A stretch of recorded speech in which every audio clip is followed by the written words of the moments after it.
என்ன வந்தாலும் எது நடந்தாலும் அப்பாவை ஸ்தோத்தரிப்பேன். தாவீது சொன்ன வார்த்தைகள்லாம் பார்த்தீங்கன்னா ஒரு விசுவாசத்தை ஸ்டாண்டர்டான வார்த்தைகளாக இருக்கும்.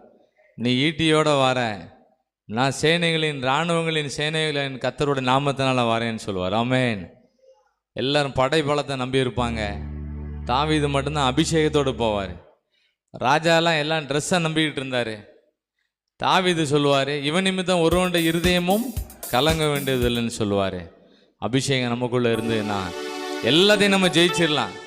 பலத்தினாலும் அல்ல, பராக்கிரமத்தினாலும் அல்ல, என்னுடைய ஆவியினாலேயே ஆகும். பரிசுத்த ஆவியான ஒரு அபிஷேகம் நமக்குள்ளே இருந்தால் எல்லாத்தையும் நம்ம ஜெயிச்சு வந்துடலாம். தாவீதை போல நடனமாடி அப்பாவை ஸ்தோத்தரிப்பேன். ஆமென்.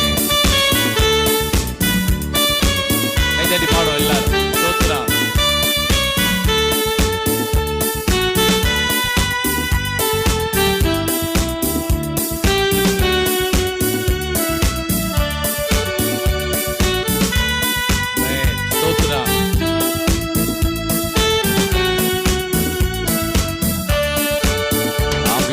போல நடனமாடி அப்பாவை ஸ்தோத்தரிப்பே.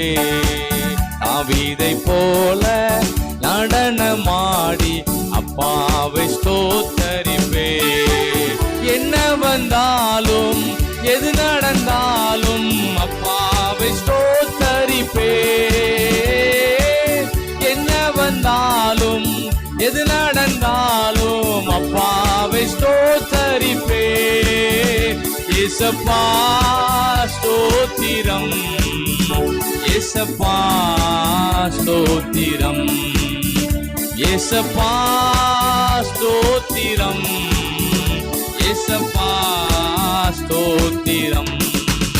தாவீதை போல நடனமாடி அப்பாவை ஸ்தோத்தரிப்பே. கைத்தாளத்தோடும் மத்தாளத்தோடும் அப்பாவை ஸ்தோத்தரிப்பே. கைத்தாளத்தோடும் மத்தாளத்தோடும் அப்பாவை ஸ்தோத்தரிப்பே. ஏசப்பா ஸ்தோத்திரம், ஏசப்பா ஸ்தோத்திரம், ஏசப்பா ஸ்தோத்திரம், ஏசப்பா ஸ்தோத்திரம். தாவீதை போல நடனமாடி அப்பாவை ஸ்தோத்தரிப்பே. ஆவியினாலே அபிஷேகம் செய்த அப்பாவை ஸ்தோத்தரிப்பே.